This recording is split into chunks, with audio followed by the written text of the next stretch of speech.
everybody. Darrell Owens, LegacyMaker Sports Network. With me today, the man, the myth, and the legend himself, Mr. Cody Stewart, fantasy guy here on the LegacyMaker Sports Network. Cody, what's up, brother? Everything's going good, man. I appreciate you having me on. How you doing? I'm doing pretty good. Now, everybody out there, me and Cody, we kind of brainstorming this thing here where we're doing our FanDuel fantasy lineup of the week. Now, me and Cody play ourselves. I had a pretty good day on Monday. Won $62. Whoop, whoop. Yeah, thank goodness for Darius Slayton. Going to give love to I know you ain't going to like to hear this, but Ben Roethlisberger and Juju Smith-Schuster, they hooked me up. I know. They hooked me up, so it was a pretty good deal. But so, I mean, it is very fun to do. And Cody's had some good lineups. Cody lineup last week won me a little money, so I was feeling pretty good. Yep. But this lineup you got this week, man, I'm loving what I see. Why don't you tell everybody out there about your Week 2 FanDuel lineup? Yeah, this lineup definitely feels special, man. Definitely some big names in there. So we're going to start off at the quarterback position where we have Kyler Murray. Last week he did really well against the San Francisco 49ers, and we all know the San Francisco 49ers have a very good defense. And it's going to be the home opener for the Cardinals. And who comes to town? The Washington football team. So we do know that they got some really good pressure last week on Carson Wentz, but we know Kyler, he's very elusive. So I think he's going to have a very good day against that defense as long as he can stay upright and not on the ground. At the running back positions, I have Derrick Henry and your boy from the Green Bay Packers, Aaron Jones. Oh, yeah. So I'm going to start with Derrick Henry. I have a very, very interesting stat about Derrick Henry. They're going up against the Jacksonville Jaguars. In the last 3 games against the Jacksonville Jaguars, Derrick Henry has 53 carries, 441 yards, and 7 touchdowns. The last 3 games. So if you break that down, it comes down to 147 yards and about 2 touchdowns a game in that 3-game span. So I don't see Tennessee letting up really with the Derrick Henry train. I think he's going to get the ball a lot. I think he got it 31 times against Denver the other night. So look for Derrick Henry to have a very good game. And then, as I said, Aaron Jones at the running back position. We know he can run the ball. He's a threat in the backfield as far as receiving from Aaron Rodgers. Going against the Detroit Lions defense, I think that's going to be a very good play. At the wide receiver positions, I have DeAndre Hopkins, Michael Gallup, and Emmanuel Sanders. So we all saw DeAndre Hopkins, his first game with the Cardinals last week against the 49ers. He went off. I think it was 14 receptions for 150-some yards. And the 49ers have a pretty good secondary. I would say that their secondary is better than what the Washington football team's secondary is right now. So I do expect DeAndre Hopkins to have a similar game this week. As I said, I have Michael Gallup in the lineup. Last week, as y'all know, I had CeeDee Lamb for the Cowboys. He did okay. Gallup looks to be getting a lot of targets. And again, we know Amari Cooper is going to be drawing a lot of attention. So I look for Michael Gallup to have a good day. And then Emmanuel Sanders. One of the reasons that I picked him this week is because if y'all haven't heard news to Michael Thomas, he's going to be out for a few weeks for the New Orleans Saints. So Emmanuel Sanders becomes that guy, that number 1 receiver for Drew Brees. They go up against the Las Vegas Raiders. I think Drew Brees has a pretty good night, and I think he's going to be targeting Emmanuel Sanders all night. At the tight end position, we have Noah Fant. He was hurt all last year.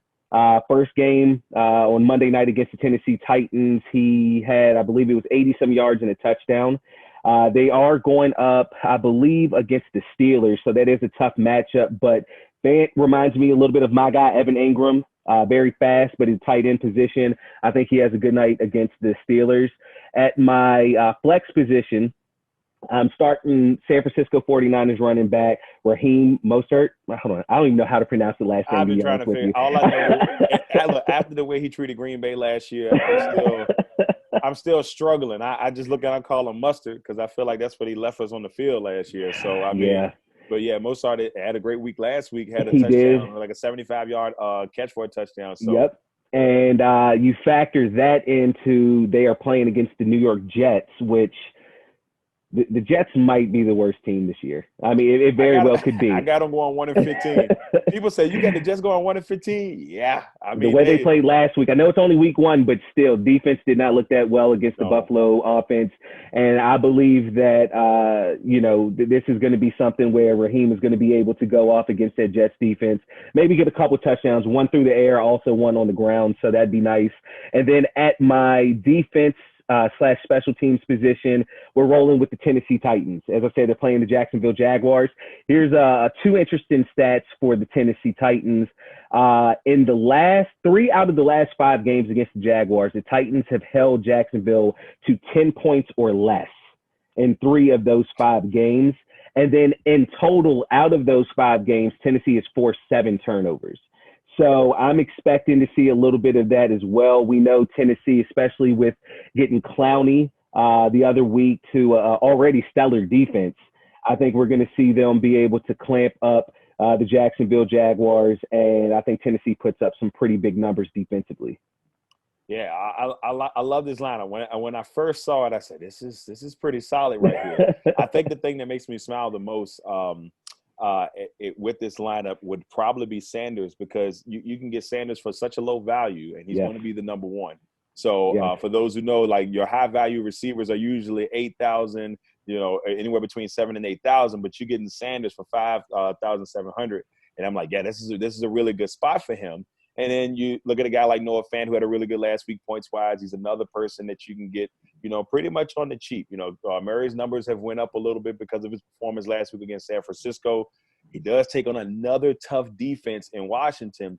But the one thing that I think even Coach Ron Rivera said today, that Murray was able to manipulate the line a little bit and use their strengths against him. And the Washington football team, a lot of people think, hey, that line has got that same San Francisco mentality. Yes. Will they use that same strategy? But at least Coach Rivera is already on up there. So it's going to be interesting to see how that goes. It is. And I will say, just to kind of throw out a possible substitution, if you're looking at my lineup, I would say if you're looking to replace any of the 3 wide receivers that I have in the lineup, another good play would be DK Metcalf. He's also at a very low value.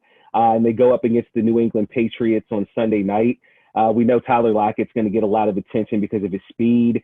I think DK could have a very good night as well. So if you're looking for some sort of substitution, either at that flex position or the 3 wide receiver positions, I say DK Metcalf would be a good play. Yeah, and I like that look on that one. I think that's a pretty solid pickup. Metcalf had a really good game in his first game, so I'm like, yeah, you can't go wrong. I really like this lineup.